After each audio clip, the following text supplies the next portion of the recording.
علیکم ورحمۃ اللہ وبرکاتہ۔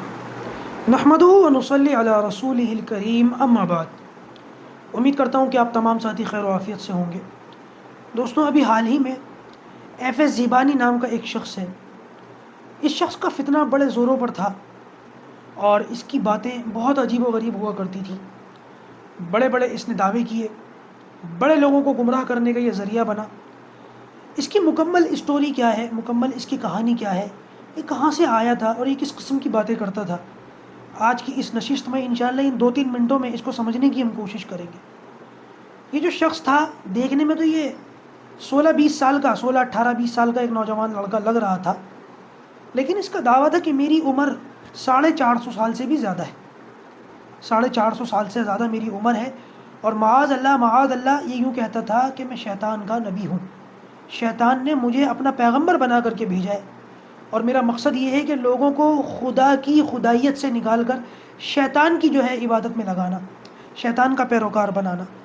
اس کے علاوہ اس کا یہ بھی دعویٰ تھا کہ جو میرا جسم نظر آ رہا ہے، یہ انسانی جسم، یہ میں نے ایک طریقے سے لباس کی طرح پہن رکھا ہے، در حقیقت میں انسان نہیں ہوں۔ یہ اس کے کچھ دعوے تھے، بلکہ اس کے علاوہ بھی اس نے کچھ اور دعوے کیے۔ مثال کے طور پر یہ کہتا تھا کہ میں لوگوں کے دماغ پڑھ سکتا ہوں، اور شیطان اور جنات جو ہے نا، یہ میری حفاظت کرتے ہیں، ہر وقت میں شیطان کے اور جناتوں کے حصار میں رہتا ہوں۔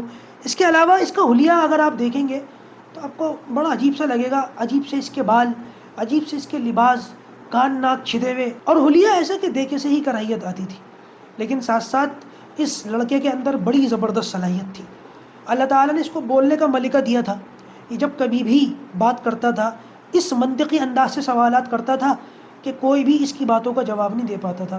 زیادہ تر اس کی باتیں اسلام پر اعتراض کی شکل میں ہوتی تھیں، اور عورتوں کے حقوق کی بات کرتا تھا، اسلام کے اندر جو تعلقات ہیں اس کی بات کرتا تھا۔ ہوا یہ کہ ترکی کے اندر ایک یوٹیوبر نے اپنے یوٹیوب پوڈ کاسٹ کے اوپر اس کو بلایا اور وہاں اس کے سوالات سنے، اور اس بندے نے واقعی جس طریقے کے سوالات کیے، وہ یوٹیوبر گھبرا گیا۔ بہرحال کوئی جواب تو اس کا بنا نہیں، کیونکہ اس کو صلاحیت تھی۔ البتہ اس یوٹیوبر نے یہ کہا کہ آپ کے سوالوں پر میں غور کروں گا، میں دیکھوں گا۔ بہت عجیب سی باتیں اس نے اس پروگرام کے اندر بھی کہی تھیں کہ میں ایک جنگ کی تیاری کر رہا ہوں، بہت جلد ایک جنگ ہونے والی ہے، اور میں اس جنگ میں شیطان کی طرف سے سپہ سالار کی حیثیت سے رہوں گا، اور جو ہے نا شیطان مجھے خواب میں نظر آتا ہے، میں شیطان سے باتیں کرتا ہوں۔ اس قسم کی اس نے باتیں کی۔ بہرحال اسی پروگرام میں، اسی پوڈ کاسٹ میں اس کو کچھ وقت کے بعد دوبارہ بلایا گیا۔ اس مرتبہ جو میزبان تھا وہ دوسرا تھا، اور اس نے پھر اس کے سوالات سنے، اور سننے کے بعد تمام سوالوں کے جوابات دیے، کیونکہ یہ جو نیا میزبان تھا یہ اچھی خاصی معلومات رکھتا تھا دین اسلام کی۔ بہرحال ایف ایس زبانی کا داؤ یہاں پر نہیں چلا، اور ایف ایس زبانی پہلے تو بدتمیزی پر اتر آیا، بد کلامی پر اتر آیا، لیکن انہوں نے جو میزبان تھے ٹھنڈے مزاج سے، ٹھنڈے دماغ سے اس کو ہینڈل کیا، اس کو سمجھایا، ساری باتوں کا جواب دیا۔ اس کے بعد پھر ایف ایس زبانی نے یہ کہا کہ بات در حقیقت یہ، میں خود بھی مسلمان تھا، مسلمان فیملی کے اندر پیدا ہوا تھا، اور مسلم معاشرے کے اندر پروان چڑھا تھا۔ جس معاشرے کے اندر میری پرورش ہوئی ہے وہ پورا کا پورا مسلم معاشرہ تھا۔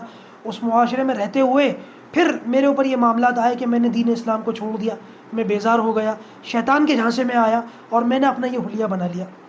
اور پھر اس نے یہ کہا کہ میں حج کرنا چاہتا ہوں، کیونکہ میں بھی اسلام قبول کرنا چاہتا ہوں، تمہاری باتوں سے متاثر ہوا ہوں، تو لہٰذا میں چاہتا ہوں کہ مجھے حج کرنے کا موقع ملے۔ تو جو میزبان تھے، یوٹیوبر میزبان، انہوں نے کہا کہ تمہیں باقاعدہ حج کروانے کے لیے میں لے کر کے جاؤں گا، اگر تم اسلام قبول کر لیتے ہو، میری ذمہ داری۔ بہرحال پھر یوں ہوا کہ جس کا ہم لوگوں نے توقع بھی نہیں کی تھی، جس کے بارے میں ہم نے سوچا بھی نہیں تھا، کہ ایف ایس زبانی نے وہیں بیٹھ کر کلمہ پڑھا، أشهد أن لا إله إلا الله وأشهد أن محمدا عبده ورسوله۔ اور اس پوڈ کاسٹ کے پبلک ہونے سے پہلے اس کو باقاعدہ حج پر لے جایا گیا، اور حج پر جانے کے بعد اس نے اپنا بیت اللہ کا طواف کرتے ہوئے اس کی ویڈیو جو ہے وہ نیٹ کے اوپر لگائی، باقاعدہ کلمہ پڑھ رہا ہے، حج کر رہا ہے۔ اللہ تبارک و تعالیٰ نے اس کو ہدایت دے دی، اس کی دل کی دنیا بدل گئی۔ ورنہ اس مقصد سے نکلا تھا کہ نوجوانوں کو، ہزاروں لاکھوں نوجوانوں کو تباہ برباد کروں گا، ان کا ایمان ختم کروں گا، ان کو شیطان کا پیروکار بناؤں گا۔ دوستوں، آپ اس سے اندازہ لگائیے کہ مسلم گھرانے کے اندر پیدا ہونے کے باوجود بھی، مسلم معاشرے کے اندر پرورش ملنے کے باوجود بھی، آج ہمارے مسلمان نوجوان کتنے محفوظ ہیں اور کتنے غیر محفوظ ہیں۔